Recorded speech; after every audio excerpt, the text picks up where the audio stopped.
Здравейте, приятели! Добре сте дошли на канала Вкусно Валя. Аз съм Валя и днес ви предлагам рецепта за козунак. И както винаги, преди да ви разкажа рецептата, искам да се обърна към онези, които все още не са абонирани за моя канал. Абонирайте се, така със сигурност няма да пропуснете нито една от интересните рецепти на канала. А ако натиснете и камбанката, YouTube ще ви подсеща, че на канала има ново видео. Сега към рецептата. Днешният козунак е от любимите ми. Аз харесвам тази форма на козунаците, а на вкус те също нямат равни на себе си, така че започвам сезона на козунаците точно с тази рецепта и за днешната ми трябват следните продукти. 400 грама пресято брашно, 5 грама суха мая, 100 мл топло мляко, 70 грама краве масло, 90 грама захар плюс 10 грама ванилина захар, 2 супени лъжици олио, 40 грама кисело мляко или заквасена сметана, 2 яйца, половин чайна лъжичка сол, лимонови корички от 1 лимон, 2 супени лъжици ром или коняк. Настъргвам лимоновите корички, само жълтата част от лимона с ситно ринде. Ето така изглеждат коричките, а лимона трябва да остане ето до такава степен изтърган. Само жълтата част. Използвам биолимон, за да съм сигурна, че коричките не са пръскани с препарати. Изсипвам ванилината захар към общото количество на захарта, разбърквам и в малка купичка слагам маята, добавям 2-3 супени лъжици от общото количество на захар, наливам топлото мляко, разбърквам и прибавям около 5-6 супени лъжици брашно. Разбърквам и всички продукти в купичката, за да получим гладка кашичка. Покривам я и оставям на топло за около 10-15 минути, за да почне да работи маята. През това време в друга голяма купа слагам яйцата и останалата захар и започвам да разбивам до побеляване, докато захарта изцяло се стопи.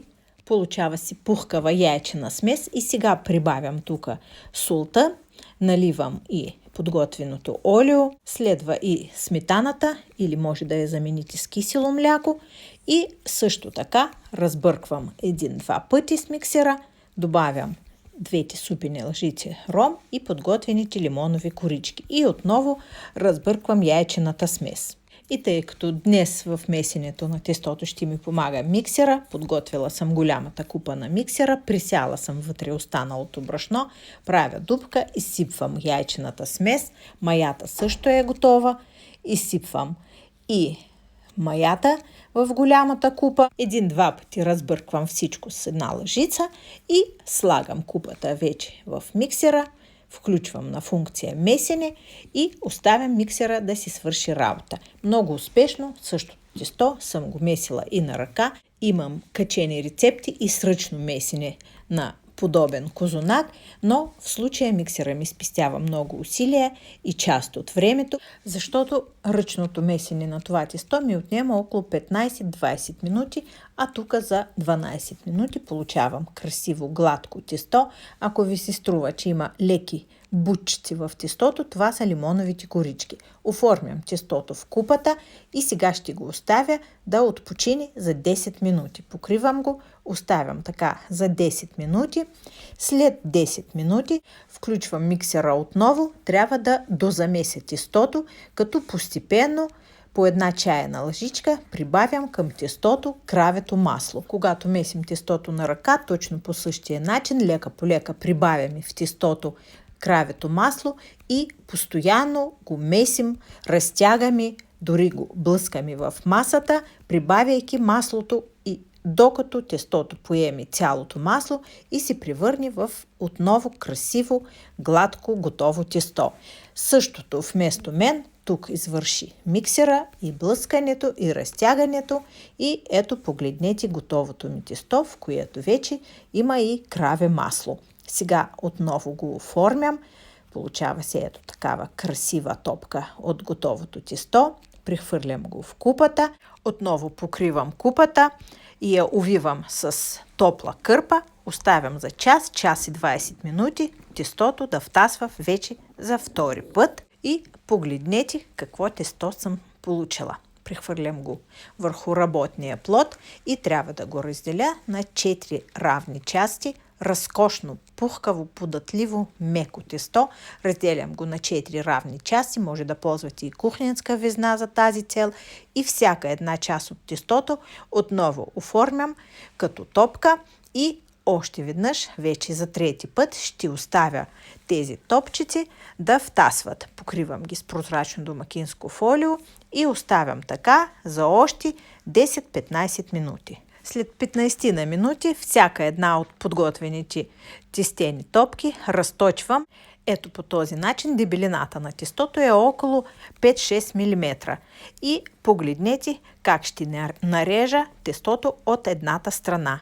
Използвам метална шпатула за тази цел, но може да се ползва и нож за тесто. След това нарязаните ивички присуквам всяка една, събирайки ги по-към средата, да са събрани една до друга, и след като ги усуча всичките, показвам ви, обръщам заедно с силиконовото килимче с плътната ненарязана част към себе си тестото и тук слагам вече плънката. За плънката използвам шоколадови капчици и нарязан лукум. Вие може да използвате и друго за плънката по ваш вкус. След това навивам ето по този начин подготвеното тесто. Получава си много красиво стегнато роло, което принасям във формата. Формата ми е с диаметър 20 см и на дъното има хартия. Отстрани също съм сложила хартия за печене. И по този начин оформям всичките 4 топки. Слагам и стегнато ролцата едно до друго плътно в самата форма. Сега отново покривам формата с прозрачно фолио и оставям още малко да втаса за около 40 минути нашия бъдещ козунак. След 40 минути разбивам един жълтък с 2 супени лъжици прясно мляко и хубаво намазвам козунака отгоре. След това поръсвам с малко захар, фурната ми вече е включена и загрява до 180 градуса. Слагам и да си пече точно по средата на фурната за 45-50 минути. Ето така изглежда готовия козунак. Чакам го леко да изтини, изваждам от формата и сега ще ви покажа как изглежда този красавец и отвътре. Погледнете, козунак душичка с всичките му онези конци, които иска всяка домакиня да види в своя козунак. Тук са на лице. Из кухнята си носи невероятен аромат, много е вкусен. Пухкав и мекичек отвътре, хрупкава сладка коричка. Какво още се иска от един козунак? И ако ви е харесала моята рецепта, приятели, знаете, както винаги, долу в описанието под това видео ще намерите всички необходими продукти с точните им количества, за да работите по-лесно с моята рецепта.